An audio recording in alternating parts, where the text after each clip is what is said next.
Daily Words of God. Throughout the entire management work, the most important work is man's salvation from the influence of Satan. The key work is the complete conquest of corrupt man, thus restoring the original reverence of God in the heart of conquered man, and allowing him to achieve a normal life, which is to say, the normal life of a creature of God. This work is crucial and is the core of the management work. In the 3 stages of the work of salvation, the first stage of the work of the age of law was far from the core of the management work. It only had the slight appearance of the work of salvation, and was not the beginning of God's work of saving man from the domain of Satan.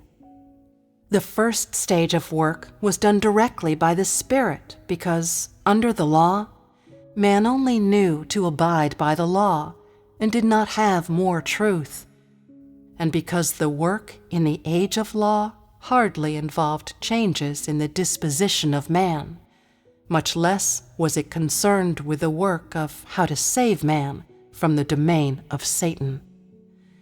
Thus, the Spirit of God completed this supremely simple stage of work that did not concern the corrupt disposition of man. This stage of work bore little relation to the core of the management and had no great correlation to the official work of the salvation of man, and so it did not require God to become flesh to personally do his work. The work done by the Spirit is implied and unfathomable, and it is fearful and unapproachable to man.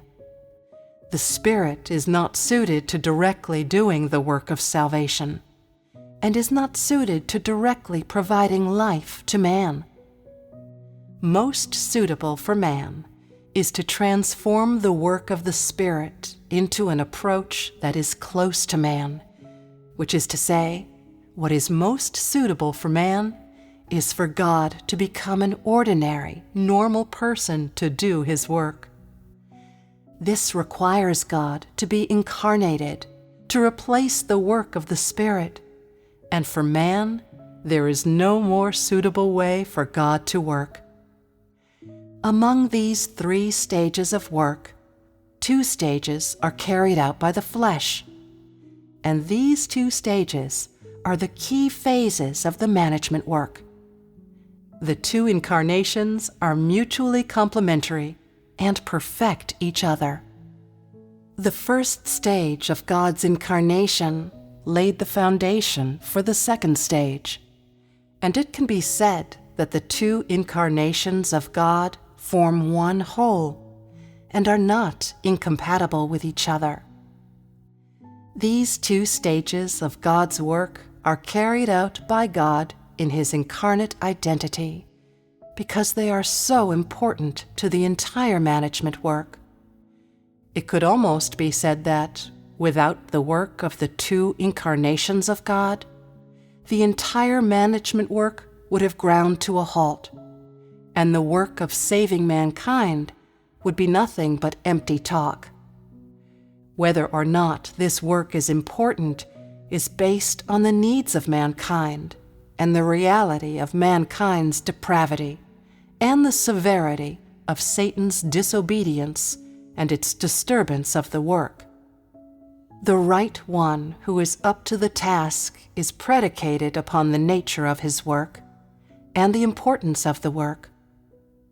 When it comes to the importance of this work, in terms of what method of work to adopt, work done directly by the Spirit, or work done by God incarnate, or work done through man, the first to be eliminated is work done through man, and based on the nature of the work and the nature of the Spirit's work versus that of the flesh, it is ultimately decided that work done by the flesh is more beneficial for man than work done directly by the Spirit and offers more advantages. This is God's thought at the time to decide whether the work was done by the Spirit or by the flesh. There is a significance and basis to each stage of work. They are not groundless imaginings, nor are they carried out arbitrarily. There is a certain wisdom in them. Such is the truth behind all of God's work. In particular, there is even more of God's plan in such a great work as God incarnate personally working among man. And so, God's wisdom and the entirety of His being are reflected in His every action, thought, and idea in working. This is God's being that is more concrete and systematic. These subtle thoughts and ideas are difficult for man to imagine, and difficult for man to believe, and moreover, difficult for man to know. Work done by man is according to general principle, which for man is highly satisfactory. Yet compared to the work of God, there is simply too great a disparity. Although the deeds of God are great, and the work of God is of a magnificent scale, behind them are many minute and precise plans and arrangements that are unimaginable to man. Every stage of His work is not only according to principle, but also contains many things that cannot be articulated by human language. And these are the things that are invisible to man.